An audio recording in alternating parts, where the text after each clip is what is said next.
So I literally want to wrap up, conclude, thank everyone, obviously, and I promise I will keep it short. I would like to start by actually just going through a bit of a round of thanks. I'm obviously first and foremost thankful to all you, the speakers and presenters, for actually coming to Oxford, making the journey.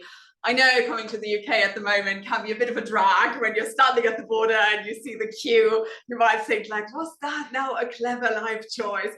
So I'm very grateful you came. I'm very grateful to our invited speaker that she made the trip. I know you're flying on to the next conference, so that you squeezed that in, that was great. We are obviously very grateful to the funding bodies, to the Leverhulme Trust and the John Fell Fund here at the University of Oxford, who very kindly sponsored this workshop, and are definitely my long-suffering funders. So obviously thanks to those.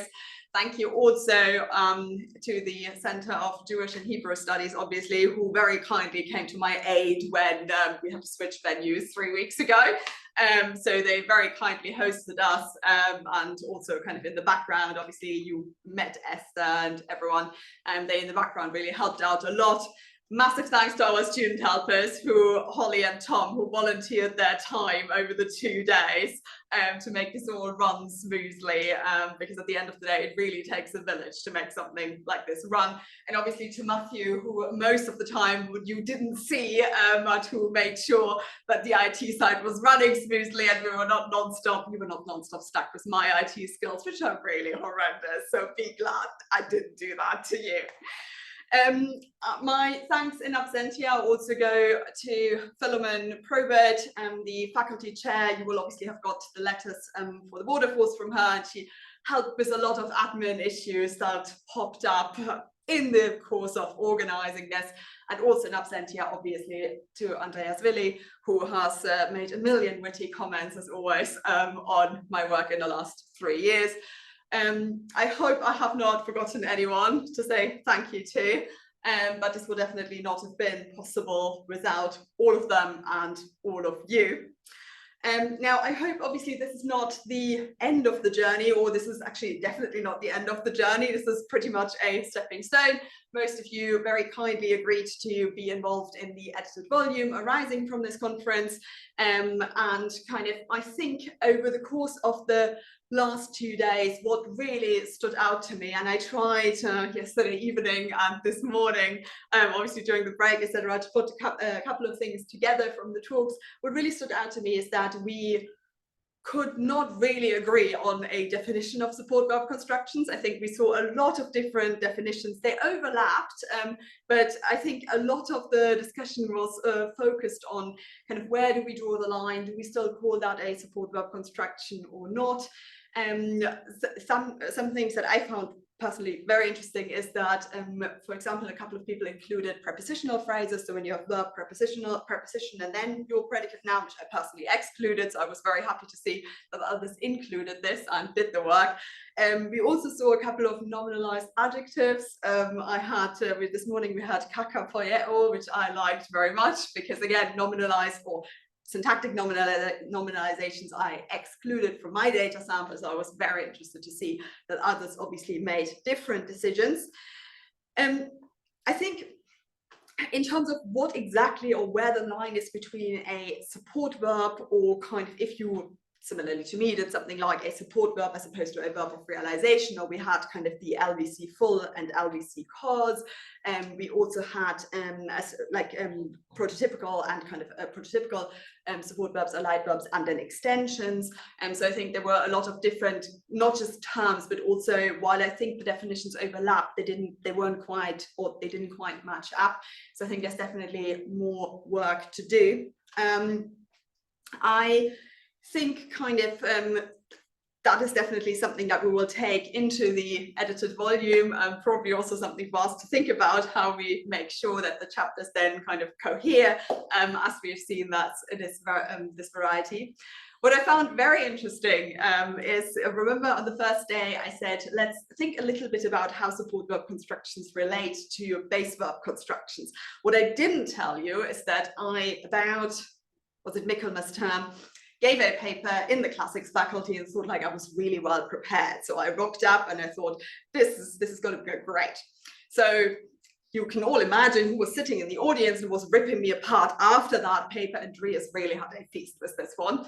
And my idea was exactly kind of that I can sort of identify gaps in the lexicon reasonably easily by squaring up kind of always your simplex verb and the support verb construction. I was often even going for a formal link.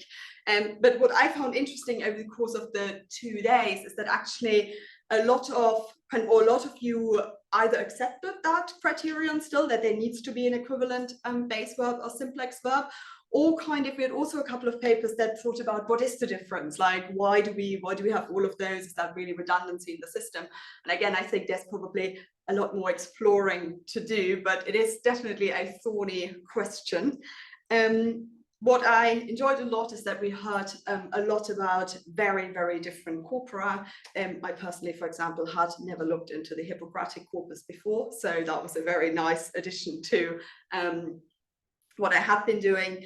We've really seen kind of varieties of technical writing, of specialized writing, but also more of colloquial writing, more kind of virological data. So I think we've seen a variety of corpora, and also corpora that gave us sort of different answers to, or the answers that we gained from these different corpora were quite different. And finally, I think we had today, actually, that was on purpose in terms of schedule, we had 2 papers that obviously one comparative with Uto and Kraumai, and Matthias finishing off with Coptic and Greek. So obviously I needed to try and put some comparative data, some kind of language contact data into here.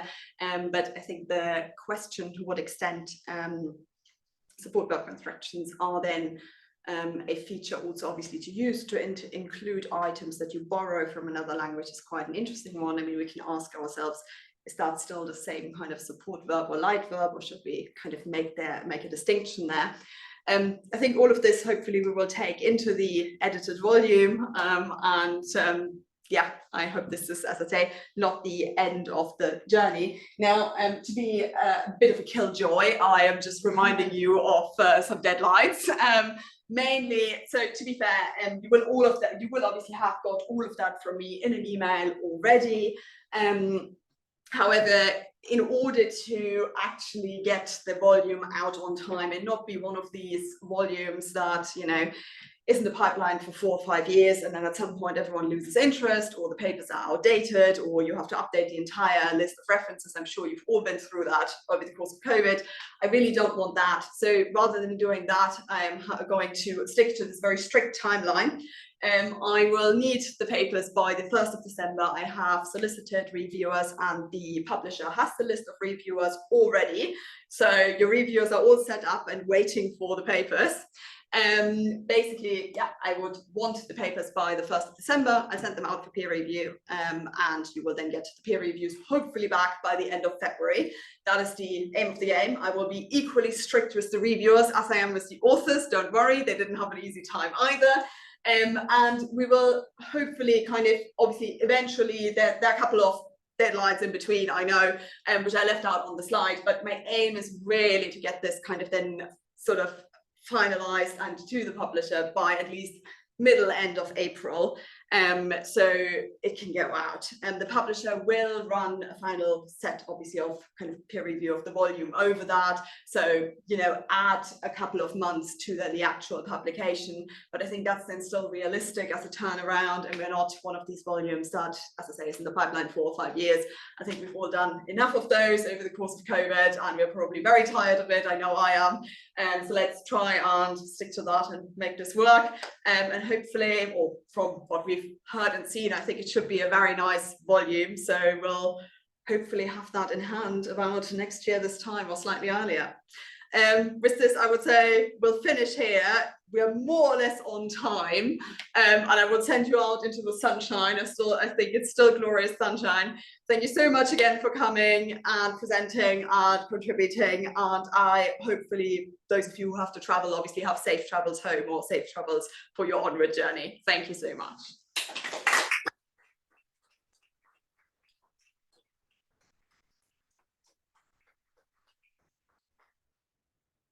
yeah, I think we'll also close the Zoom meeting, so.